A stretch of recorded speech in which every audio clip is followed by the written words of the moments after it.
Bonsoir et bienvenue sur cette vidéo de présentation des tirages concernant les chemins de vie des maîtres nombres 11, 22, 33. Donc je fais une autre vidéo de présentation parce que j'ai changé le tirage en prenant des oracles dont les vibrations sont assez hautes en raison de l'énergie, de la puissance de ces maîtres nombres. Donc j'avais hésité déjà à faire le tirage puisque à mon sens, à mon ressenti, les personnes qui vibrent sur ces vibrations-là, du 11, 22 et 33, ont guère besoin de guidance intérieure. Ils ont le potentiel en eux pour s'auto-guider, s'auto-guérir aussi. Même si nous les avons tous en nous, je trouve que c'est beaucoup plus facile pour ces personnes-là, tout simplement. Mais c'est quand même des vibrations très difficiles à honorer, en raison de leur pouvoir vibratoire, justement, qui sont aussi très contraignants, voilà, qui sont très dans tous les sens, en fait. Voilà. Donc, il est aussi important de les réduire à la vibration d'en dessous si la personne est mal à l'aise avec cette vibration-là, jusqu'à ce qu'elle puisse y accéder avec beaucoup plus d'aisance. Donc, le réduire pour le 11 à 2, pour le 22 à 4 et pour le 33 à 6. Voilà. Donc, je vais vous faire par des oracles, je vais vous faire part des oracles que j'ai utilisés, vous les présenter et faire un petit peu aussi de numérologie et vous présenter du coup le portrait de la vibration 11, 22 et 33 de ces trois maîtres nombres. Donc je m'aide bien sûr de support et les infos sont issues d'une revue que j'avais fait il y a 20-30 ans à Hachette sur l'astrologie, les arts divinatoires de Didier Collin. Voilà, donc qu'on achetait toutes les semaines. Donc les infos seront issues de là. Donc tout d'abord, voilà, le tirage se fera avec une seule carte des 5 oracles que j'ai choisis, qui m'ont appelé. Et il y aura deux choix entre deux pierres qui ont des vibrations assez hautes. Donc, entre le lapis lazuli et l'améthyste. Donc, voilà, des pierres aussi à des vibrations hautes et qui font partie des chakras supérieurs, chakra gorge, chakra troisième œil, chakra coronal, en raison de ces vibrations hautes qu'ont les maîtres nombres, tout simplement. Donc, au choix aux personnes de les choisir comme deux étapes ou de ne choisir qu'une seule voie. Voilà, en choisir qu'une pour une seule voie, un chemin de route, si l'on peut dire. Voilà. Donc, tout d'abord, je vais vous présenter les oracles. Alors, il y aura la géométrie sacrée. Et bien entendu, il y aura aussi pour les deux choix, en introduction, l'évolution probable des énergies, voilà, de la vibration des énergies des personnes qui seront tirées avec les cartes sous les decks. Voilà. Donc, la géométrie sacrée, c'est un oracle de long. Voilà. Alors, alignez votre conscience sur la géométrie sacrée et ouvrez votre esprit aux multiples réalités. Selon Platon, la géométrie sacrée est le langage de l'âme. Depuis des millénaires, elle est le lien imperceptible qui nous unit au cosmos. Elle est l'empreinte de la création présente en toute forme et en notre cœur, au-delà de ce que notre esprit analytique peut appréhender. L'artiste quantique Long a créé 44 d'activation, car leur énergie interagit avec la nôtre, afin de nous aider à nous détacher de ce que nous percevons comme réels et ainsi pouvoir entrer pleinement dans les champs infinis du subconscient et de l'âme. Grâce à ces cartes, vous pourrez commencer votre voyage intérieur et vous ouvrir à une nouvelle réalité dont l'énergie vous apportera équilibre, harmonie et paix. En petite intro, nous vivons une époque de transformation et de changement profond. Notre système de croyances collectif actuel ne peut plus couvrir le flot croissant de nouveaux potentiels, pensées et découvertes scientifiques. La boîte qui contenait nos croyances et constitue notre réalité, ces facteurs qui déterminent la façon dont nous interagissons, nous connectons, nous lions et nous aimons les uns les autres, est pleine. Il est temps d'en sortir, peut-être même de jeter son contenu, et d'y inclure l'inconnu, l'inhabituel, la nouveauté, les potentiels, les rêves et la magie. Mais pour comprendre cette nouvelle énergie et nous épanouir avec elle, nous avons besoin de nouveaux outils, basés sur la géométrie sacrée. Les cartes de cet oracle que je nomme Activation vous aideront à ouvrir votre esprit à de nouvelles perspectives susceptibles de créer une nouvelle réalité. Le mot géométrie signifie littéralement mesure de la terre. Il vient des mots grecs géo qui signifie terre et métron, mesure. Voilà pour la petite info.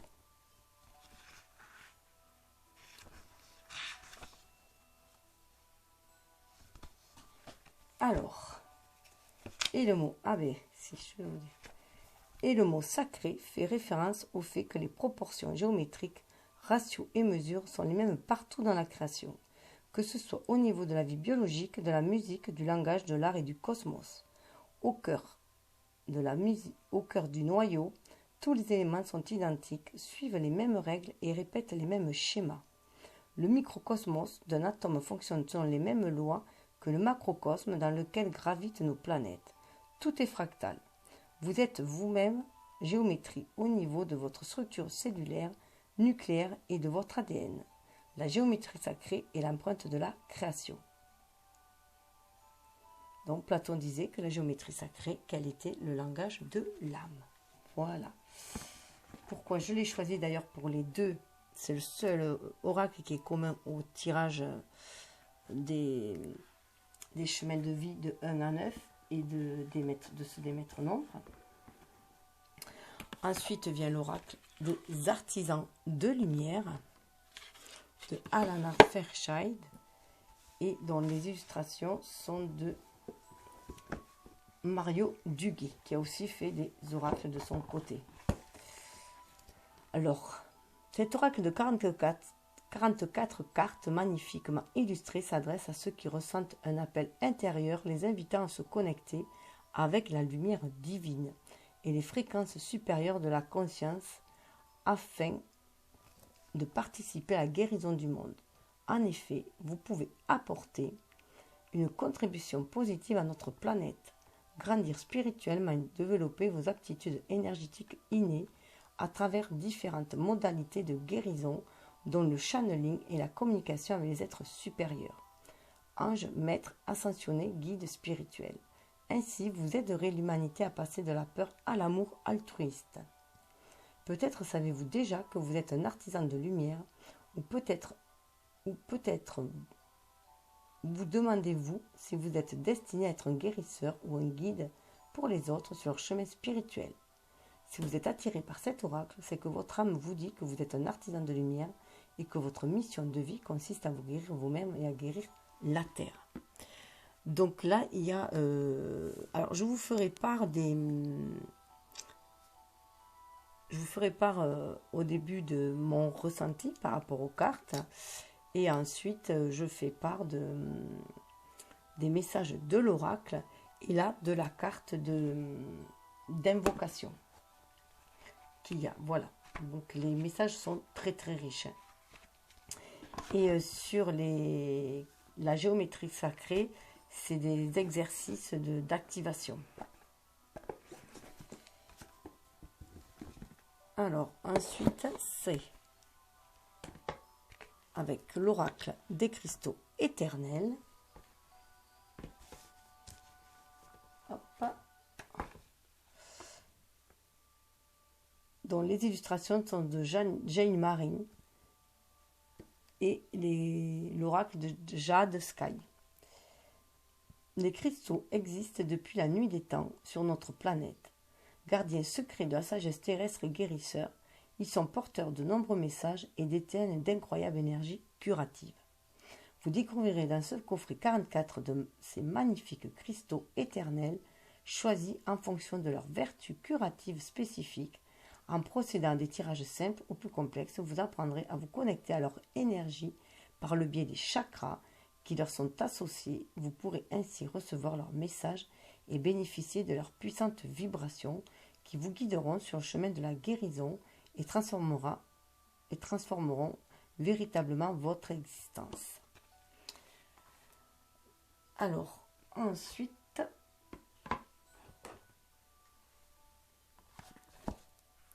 viendra l'oracle. Alors, vous remarquerez que qu'il y a 44 cartes souvent dans les oracles. Et 44 est un maître nombre, si on peut dire aussi, et même si on ne s'en sert pas pour les chemins de vie, c'est un nombre magique en tout cas, hein, puisque 44 correspond aussi aux anges, à la guidance angélique.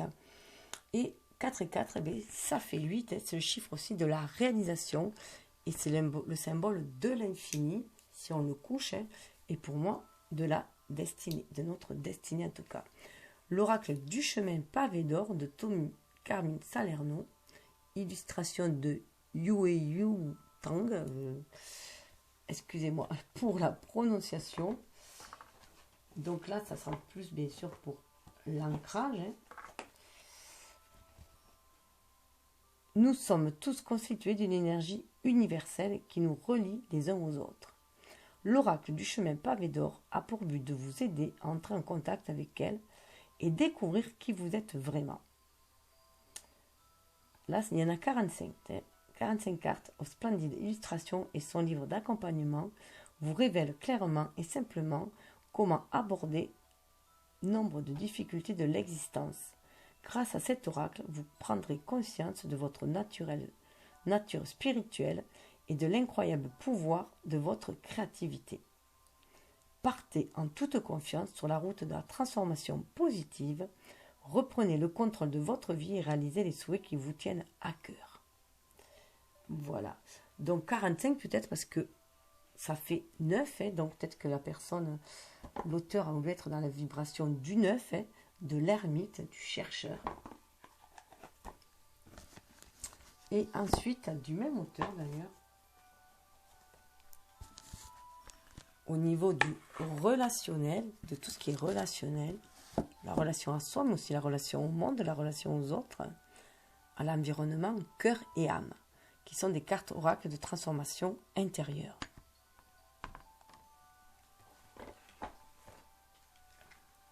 Ce coffret de 54 cartes magnifiquement illustrées offre une véritable guidance pour ouvrir son cœur et son âme à la transformation de soi et par extension à la transformation de la planète. En répondant aux questions sur l'amour, la vie, en nous rappelant l'impermanence de notre existence physique et notre véritable nature immortelle, cet oracle nous exhorte à regarder l'intérieur de notre propre cœur, là où sa puissance infinie peut se créer et se manifester dans notre vie. Vous voyez, là, il y en a 54, mais ça fait toujours 9. Je pense que cette personne est très attachée au chiffre 9.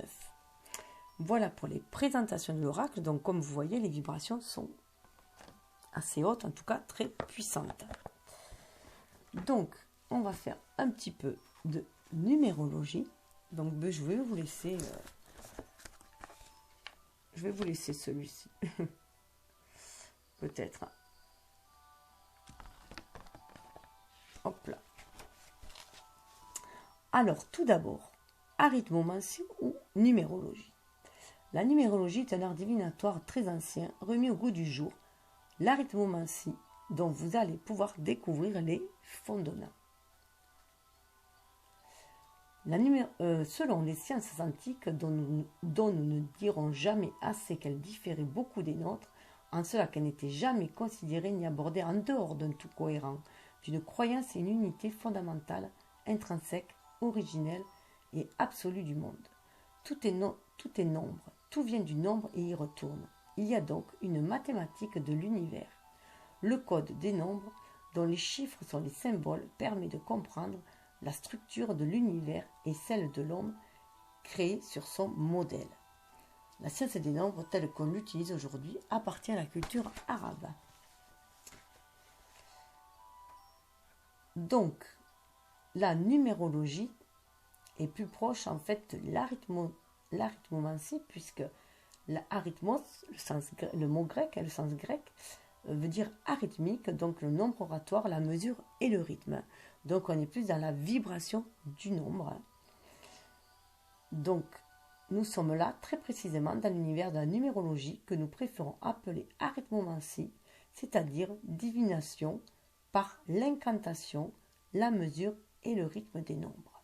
Voilà pour la petite intro.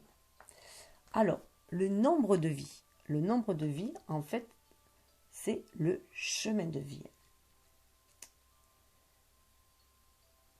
Alors, ce nombre s'obtient en faisant la somme de tous les nombres qui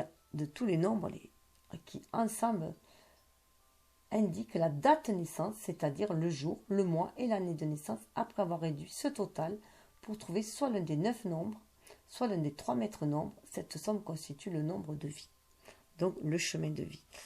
Je rappelle juste que pour les maîtres nombres, lorsqu'on trouve un maître nombre, on doit faire aussi une addition verticale. Parce qu'il y a l'addition à la base horizontale où on prend chaque chiffre un à un qu'on additionne pour le réduire.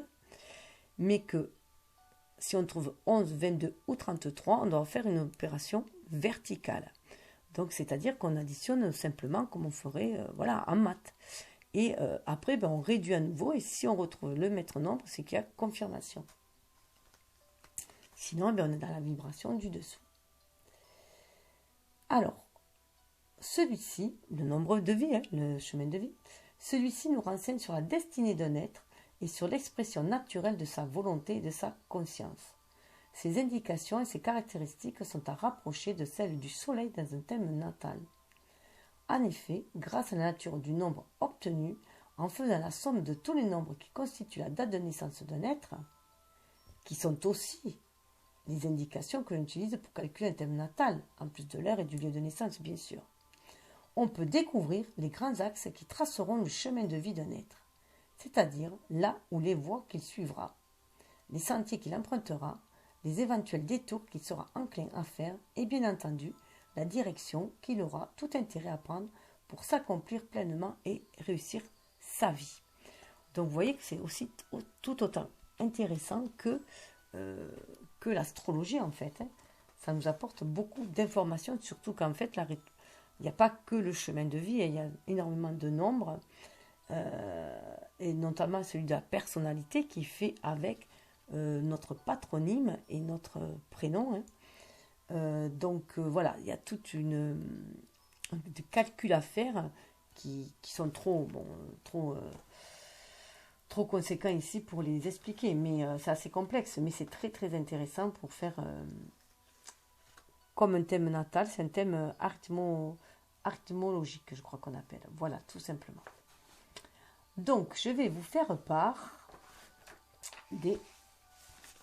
du portrait de chaque chemin. Donc, je vais attaquer par le portrait du 11. Alors, je mets juste...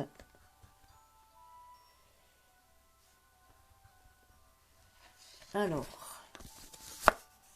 chiffre 11. On va le mettre là. Le portrait du 11. Le nombre de vie 11, l'être qui a pour chemin de vie celui du nombre de vérité et comme sans doute en quête non pas de la vérité au sens juridique ou moral de ce terme, mais de sa vérité. Il ne veut plus être dupe de lui-même, il veut se montrer aux autres tel qu'il est, fait faire tout ce qu'il dit et dans l'absolu que ses actes et ses pensées soient en parfaite harmonie. Il s'agit là d'une exigence extrême vis-à-vis de lui-même qui le rend tout aussi exigeant à l'égard des autres, parfois même implacable et sans concession. Sa jeunesse, pour des raisons diverses en rapport avec le contexte dans lequel il grandit ou simplement parce qu'il fait preuve d'une espèce de maturité précoce, dès sa jeunesse, il porte un regard lucide sur la vie et sur les êtres qui l'entourent. Il est ainsi naturellement méfiant, sur la défensive, ou bien il a le sentiment que tout ce qui se passe autour de lui doit l'inciter à ne compter que sur lui-même, à ne faire confiance à personne. De fait, il lui arrive souvent d'être beaucoup plus orgueilleux et susceptible qu'il n'y paraît. Mais cela est dû à son caractère, non à son éducation ou à des causes extérieures. En effet, il fait partie de ces êtres dont on peut penser ou dire que leur comportement inné est souvent plus fort que l'acquis. De ce fait, l'influence qu'exerce son milieu sur son caractère est relativement minime, eu égard à la nature de sa personnalité et à sa détermination profonde. Son parcours, car il s'agit d'un être très résistant, à ce point qu'il peut se montrer totalement inflexible ou hermétique aux idées ou convictions qui ne sont pas les siennes. De même, il est souvent enclin à privilégier la logique et le rationalisme au détriment du sensible et des sentiments. Pourtant, c'est vers la douceur, la spontanéité, l'inspiration et l'intuition même que son parcours doit l'orienter. Sinon, il risque de se durcir et de s'isoler de plus en plus. Ses handicaps, en effet, ce n'est pas en se montrant dur et rigide, ni en s'enfermant dans une espèce d'armure indestructible qu'il parviendra à trouver son bonheur. Certes, ses jugements sont souvent incontournables et sans réplique, mais, à force d'avoir toujours raison, il finit par se retrouver seul, par cultiver une forme de fatalisme ou de dérision qui le rend fondamentalement sceptique et au fond mélancolique, malheureux, insatisfait. Ses atouts. Il doit donc exploiter à fond son esprit logique, sa lucidité, son incomparable faculté de discernement, son réalisme, son sens inné de l'analyse et de la synthèse. Ces dons d'organisateur qui sont des qualités incontestables en ce qui le concerne, en les mettant au service de l'intuition et de l'inspiration, de la sensibilité et de l'émotion auxquelles nous avons déjà fait allusion et qui lui manquent si cruellement. S'il lui parvient, il est alors capable d'agir et de construire dans des domaines sérieux, de poser des bases solides et stables, durables, qui seront des valeurs sûres dans sa vie personnelle comme dans sa vie sociale, relationnelle et professionnelle. Car c'est en réussissant sa vie, plus qu'en faisant une carrière, qu'il s'accomplira vraiment. Sauf si la réussite de la première coïncide parfaitement avec celle de la seconde. Voilà le portrait du 11 et avec le livre de la numérologie, la méthode Louvigny, je vais vous donner un peu plus d'infos, ou du moins un autre regard sur le chemin de vie du 11.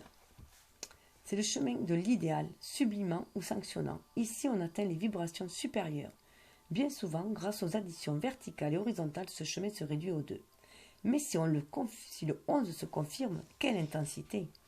Les capacités sont décuplées, le devoir humanitaire vital, l'idéal est omniprésent, l'ambition s'y retrouve, mais à mettre au service d'autrui, pour révéler, aider dans un but uniquement altruiste. Les responsabilités s'y assument, l'ascendant est évident, on supporte mal les délais ou l'adversité, ce qui implique souvent un retour à la case de départ. La tension nerveuse est importante, les intuitions remarquables, les inspirations fabuleuses, on cherche à imposer ses vues pour le mieux-être de tous, parfois maladroitement. À chemin exceptionnel, être exceptionnel, pouvant soutenir la tension ambiante. On doit à la fois conserver une juste vision du monde matériel avec pondération et maîtrise, et en même temps trouver un équilibre affectif bien fréquemment perturbé ou mal récompensé. Parfois, certains de ces voyageurs animés des meilleures intentions mais mal compris, se chatouillent la fibre du martyr. Le problème essentiel de donner sans imposer, d'apporter sans attendre le retour, d'être reconnu pour ses mérites et non de chercher une gloire factice ou éphémère. C'est un chemin de haute spiritualité ouvert sur le monde. Les qualités à exploiter, le courage, l'inspiration, l'originalité, l'énergie, le magnétisme, la force, l'audace et l'altruisme. Les défauts, je ne mets point de défauts en fait.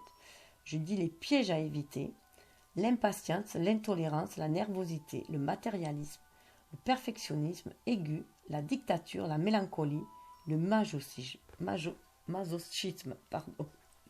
Voilà, vous retrouverez les qualités et les pièges dans la description, si cela vous intéresse. Donc, je vais passer au 22. Alors, pour le 22, la personnalité du 22, le nombre de vie 22, l'être dont le chemin de vie est celui du nombre de solidarité, a pour vocation de s'accomplir lui-même en aidant les autres à réaliser leurs rêves, idées, projets qui sont d'ailleurs aussi les siens.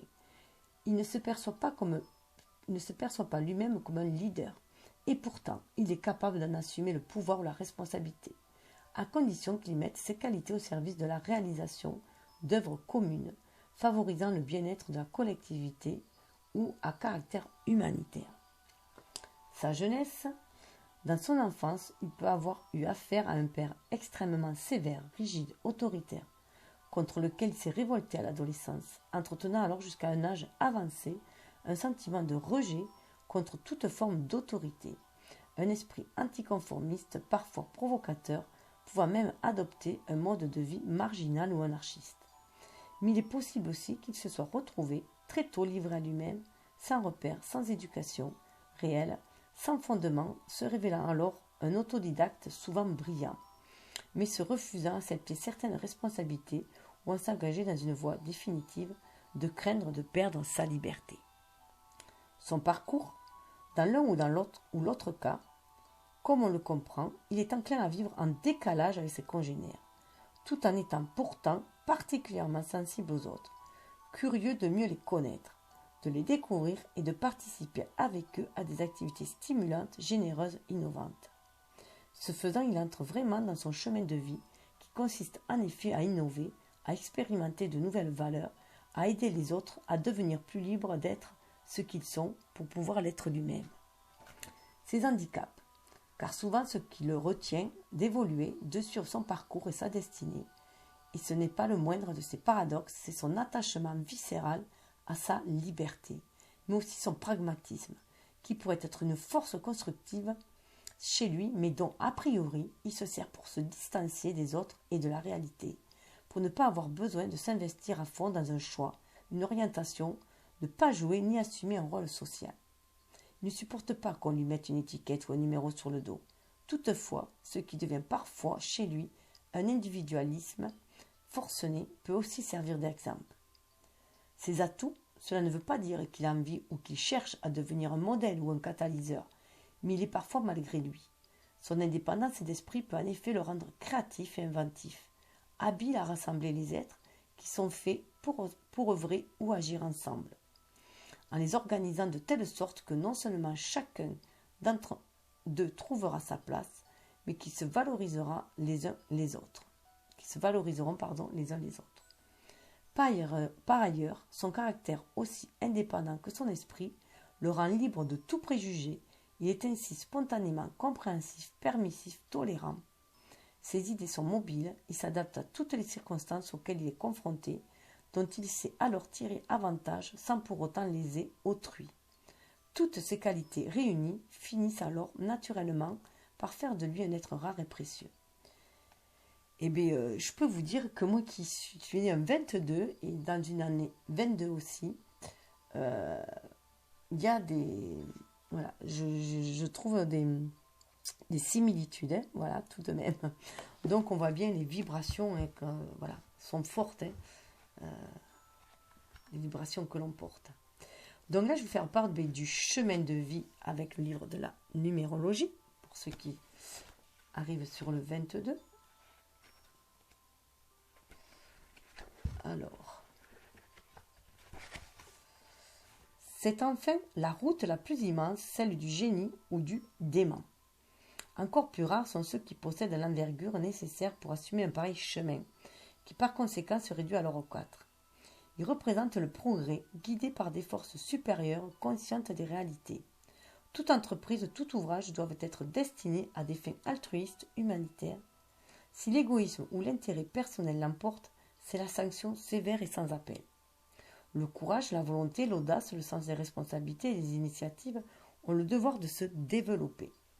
On construit pour demain, on bâtit pour autrui, On travaille avec une force remarquable au bénéfice de l'humanité, jamais pour soi seul. On reste rarement inconnu sur cette route. Les actes ont une portée qui dépasse les frontières. On recherche, on crée, on agit, on matérialise, on concrétise, en partageant le fruit de l'ouvrage avec tous et toutes. On exige beaucoup de soi, comme des autres. On espère, sinon on attend une réponse, mais dans ce cas, on risque d'être plus souvent déçu que récompensé. On vit sur les nerfs, ce qui peut créer des perturbations de comportement à l'extrême. Il faut surveiller sa tension et son équilibre mental. Justice dans le monde, meilleure réparation des richesses, mieux-être des peuples, tout cela témoigne d'un idéal très élevé, d'une force énorme, mais à canaliser, à tempérer, sous peine d'effondrement catastrophique. Qualité à exploiter, puissance, énergie, combativité, concrétisation, matérialisation, logique, intuition, humanité, volonté, entreprise, audace. Et les pièges à éviter, mégalomanie, impulsivité, tension nerveuse, domination, extravagance, dictature, emportement, déchaînement, démesure, destruction. Donc, vous retrouverez les qualités et les défauts dans la description de la vidéo.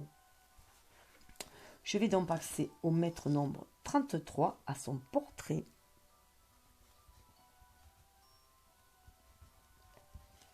Alors, le 33, oh pardon, je suis restée sur le bon. Désolée pour le 22. Le 33, le nombre de vie 33, l'individu dont le chemin de vie est celui du nombre d'universalité est un être dont on peut dire qu'il est potentiellement exceptionnel. Nous disons potentiellement car il possède en effet d'une manière latente au cours de la première moitié de sa vie des qualités d'âme humaine exceptionnelles qui le plus souvent se révèlent chez lui lorsqu'il atteint la maturité. C'est ce que je vous disais, il faut beaucoup de maturité pour les maîtres nombres, pour vibrer sur ces énergies-là. Et dans le 33, on a le 11 et le 22 regroupés. Sa jeunesse. Il arrive alors qu'au cours de son enfance, de sa jeunesse et de son adolescence, mais encore durant les premières années de sa vie d'adulte jusqu'à 30 ans environ, il baigne dans une espèce de flou dont on se demande ce qu'il va bien pouvoir en sortir. D'autant qu'il a rarement de gros problèmes relationnels avec ses parents, son milieu familial et naturel, durant son jeune âge. Certes, il se sent parfois incompris ou méconnu de ses proches, il se réfugie alors dans un monde intérieur fantasmatique d'une grande richesse dans lequel il se régénère. Il puise en parfois de réelles sources d'inspiration qui lui permet en tout cas de développer une sensibilité artistique d'une grande finesse. Mais bien sûr, le risque est qu'il se complaise dans ses rêves. Ses aspirations, sa source d'absolu, de sensations rares et d'amour sublime que finalement il s'y noie. Son parcours, c'est en effet le risque qu'il encourt. Et c'est la raison pour laquelle il n'est pas faux de dire qu'il vit parfois deux vies. Ainsi, il n'est pas rare qu'il se produise un événement bouleversant, une crise, ou bien qu'il soit confronté à une situation dramatique, ou qu'il percevra comme telle, qui le contraint à une prise de conscience essentielle, laquelle l'induira à changer de vie, à devenir quasiment quelqu'un d'autre, méconnaissable aux yeux de ceux qui l'auront connu ou côtoyé avant que cette métamorphose se produise. Alors, son choix est souvent de se mettre au service des autres, de se dévouer à autrui, d'aider, de soulager, de soigner, de guérir, de prodiguer des bons conseils, de réconforter et d'encourager, de trouver de merveilleuses solutions à des problèmes qui semblaient sans solution. Ses handicaps, son principal handicap au début de sa vie, c'est donc lui-même, c'est-à-dire sa tendance à se suffire à lui-même, à s'abstraire des autres, du monde, de la réalité, à vivre dans ses rêves, à se laisser porter par les circonstances sans produire aucun effort, à nourrir ses fantasmes et ses auto-illusions, à se croire loin au-dessus, au-delà et en dehors des préoccupations bassement matérielles et parfois si tristement humaines. Ses atouts, quant à ses atouts, comme on l'a compris, ils se révèlent souvent chez lui, du jour au lendemain, comme étant ceux d'une authentique vocation à accomplir, aider ou soulager autrui d'une manière ou d'une autre, et de dons exceptionnels dans de nombreux domaines qui bien sûr n'ont aucune utilité s'il ne les exploite pas. Mais du jour où il prend conscience que plus les autres, puise dans ses rares et profondes richesses intérieures, et plus elle se renouvelle, se régénère et l'enrichisse plus encore, sa vie se transforme et s'accomplit vraiment. Donc on y trouve des guérisseurs et des enseignants aussi dans ce maître nombre. Donc là, je suis désolée, il n'y a pas de chemin de vie avec le livre de la numérologie. Je pense qu'il a trouvé les vibrations, puisqu'il date déjà d'une vingtaine d'années, ce livre aussi, hein, d'une vibration peut-être un peu trop haute pour le commun des mortels, si on peut dire. Hein. Ou alors, voilà, il a peut-être eu du mal à livrer ces énergies-là. Voilà, c'est parce que c'est des vibrations hyper hautes. Très peu de personnes, comme on l'a vu, peuvent honorer cette vibration-là du 33. Donc, voilà, j'espère que cela vous aura parlé un petit peu, vous aura éclairé, donné des clés supplémentaires sur la vibration de votre chemin de vie. En tout cas, c'est ce que j'essaie d'apporter, des outils, des clés, de façon le plus humble possible. Voilà, c'est juste un partage. Après, chacun est maître de sa vie, est libre de ses choix, donc il doit faire en fonction de son karma, de sa destinée, donc être à l'écoute de son âme, tout simplement, de son cœur. Voilà, suivre la voie du cœur. Donc, je vous souhaite le meilleur et je vous rejoins sur les vidéos, les tirages, les guidances du chemin de vie des maîtres nombres. Namasté.